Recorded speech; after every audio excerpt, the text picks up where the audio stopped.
You know, what's crazy is that one of the things that the first thing that a man has to do in order to start to become free of pornography is change his thinking. Like, he has to realize that pornography isn't the problem. I know that's a weird thing to say, and I get it because, like, when I first went to a recovery meeting so many years ago, my thought was, look, if I can just nip this problem in the bud, this is really the only thing wrong with my life. This is the only thing robbing me of the certainty and the power and the fulfillment and the joy that I want. This is the thorn in my flesh. And so I came down the street and I pulled into this parking lot and I parked right there because it was behind the wall and I didn't want anybody to see me just in case they recognized me. I hoped actually that there were no cars in the parking lot, but there were. And I had committed myself that if there was someone there, I'd go in. So I got out of the car and I walked down this sidewalk and I headed toward this building here. And as I was walking, of course, my heart started thumping. I was scanning to see if there was anybody that I recognized. And my hands started shaking a little bit and I went in this door, grabbed the handle and went inside. And as I went in, I didn't want to admit to anybody that I was here looking for a meeting for men who had a porn problem. And so I stepped halfway in the door and paused, hesitating. My mouth was like half open and my heart was thumping inside my chest and my legs were kind of quaking and there was this tingling inside my legs. And, you know, I was kind of lightheaded and I could barely breathe and I didn't know what to do. And there was this awkward silence as the man up front was looking at me, until he finally just nodded his head and said, "You're in the right place, go have a seat." Like he knew. And so I stumbled in and I went and found a seat. And I sat down. And there I sat for the next hour as I listened to man after man after man. And the thing is, these were decent men. Men that were trying to at least be honest with themselves, men that were trying to live a good life.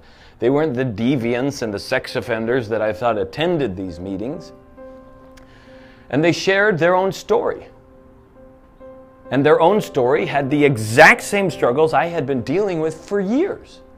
Like, all of us had lain in bed for countless nights with tears rolling down our faces and landing in our ears because of the weight of the shame and the guilt and the remorse.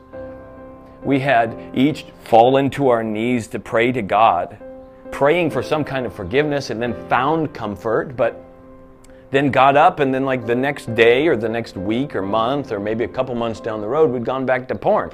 And then we were like, crap, well, I repented, but then I did it again, so the former sins return, and now I'm worse off than I was before. And there was that sense of despair and hopelessness.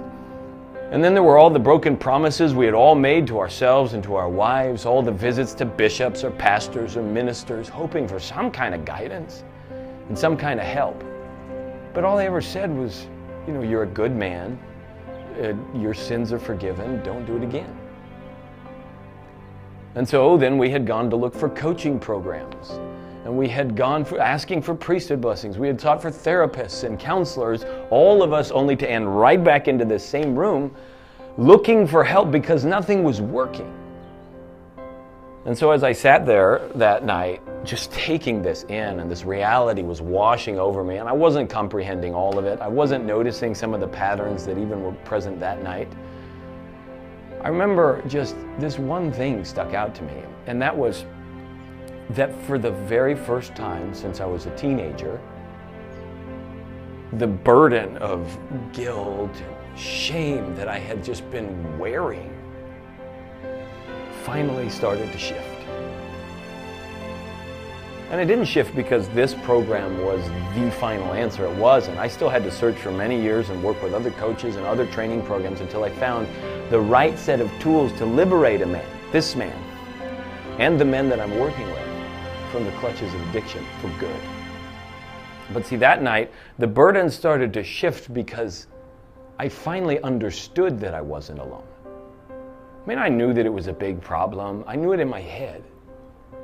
But that night, I felt it. I wasn't alone. And it finally allowed me to have the courage to finally say in front of other people, my name is Bob, and I'm addicted to pornography. Brother, I know what it's like to feel like you're alone. And I know that there are times when you feel like it's a hopeless cause and it's not even worth fighting. Or to feel like maybe I'll get it later, or I could just put it off for now. But I can tell you from the other side, you're not alone. I can tell you not only that you're not alone, but that there's a way out, and that there's a way to live on power, like with power and on purpose, in a way that is untouched by pornography or addiction. Even if you've tried and failed over and over and over and over again for years to break free. But in order to do that, you and I have to think differently. We have to approach living each day differently. We have to wake up differently in the morning. And I don't mean the kind of one day at a time thing. We have to think in a whole new way about life. And we kept to think differently than I thought that night in this room. See, because in this room, I felt relieved. I got up from that meeting and like the weight had fallen off me, and I felt light and I felt alive, and I'd had this emotional, spiritual experience, and I walked out and I headed to my car and I was on my way there, and I just felt like, yes, this is it. This is finally it. I'm going to be free from pornography. We're going to start to live the life that I've always wanted to live, the life that I'm meant for and I was headed for. I thought I'd found the answer when in reality I'd only found one piece. I kept struggling for years. No. At that point, I only kept struggling for months. But I kept going to meetings because they felt good. And in the process, I started to notice that the men in the room weren't getting any better. And I almost wanted to give up to this idea that they kept spouting, which was that I would be an addict for the rest of my life, and the best that I could hope for was to manage it. That I wanted to give up and give in to this idea, but some part of me refused to allow that to be the truth of my life. Not only because I believe in a God that is all-powerful, that He has the capacity to completely heal a man from all wounds, including addiction, but because I believe my life was meant for something bigger than to spend the rest of it focusing on not looking at porn. And so, as my relentless search continued, I finally discovered the reason why all those other programs weren't working. And it starts with the truth that porn is not the problem.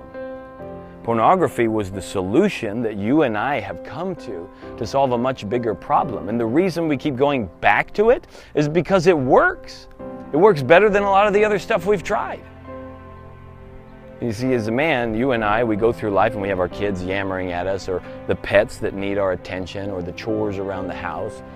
Maybe your wife's mad at you, or your girlfriend, or maybe you're just not attracted to her at that point in time. Maybe it's that time of the month and you would just rather be away. Or maybe you're craving some other kind of sexual experience, or you're hoping to be accepted for who you are. Or you just want someone to listen to you. And there's the feelings of worthlessness. But on top of that, life throws at you bills, and there's projects at work, and there's all of the other things that we have to cope with on a day-to-day basis. Driving here and there, traffic, and scheduled events, and everything that we juggle.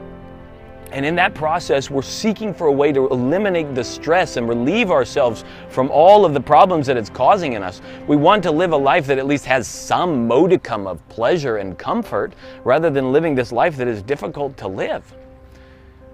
And so our answer was pornography. Maybe not at first, but eventually we landed there. And you see, some of us were sexually abused as children.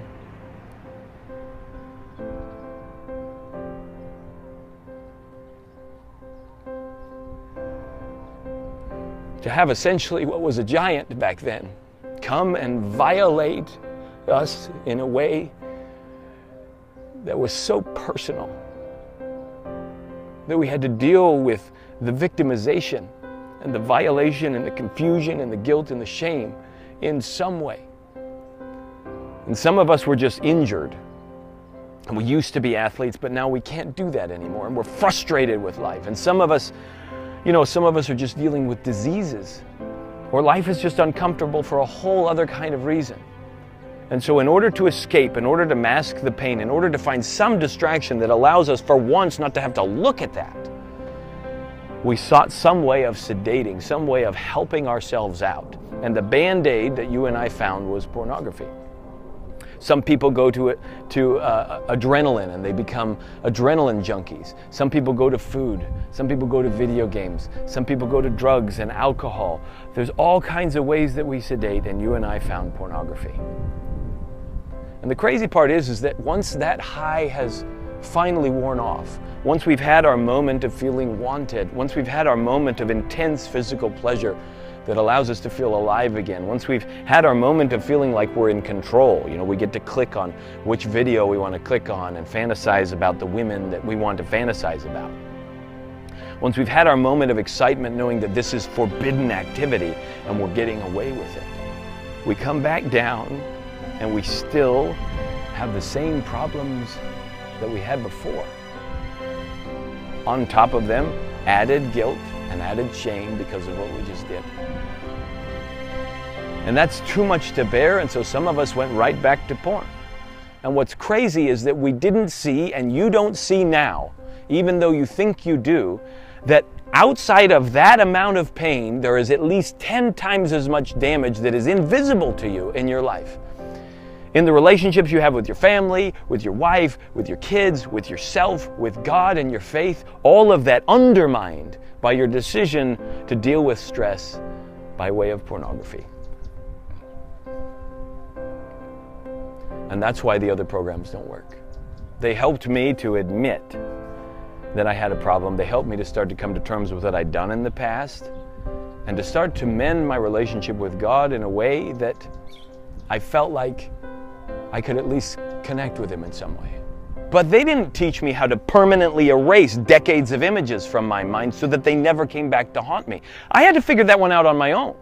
They didn't teach me how to rebuild my relationship with my wife, starting from the place of addiction and betrayal and live chat rooms, and for some of us even cheating, to build it up to the place of power and fulfillment. They didn't teach me how to heal my kids from the damage I'd done to them because of who I was and to build a relationship with them. They didn't teach me how to not just feel good with God, but to actually get direct, specific, practical advice on a daily basis directly from Him for my life.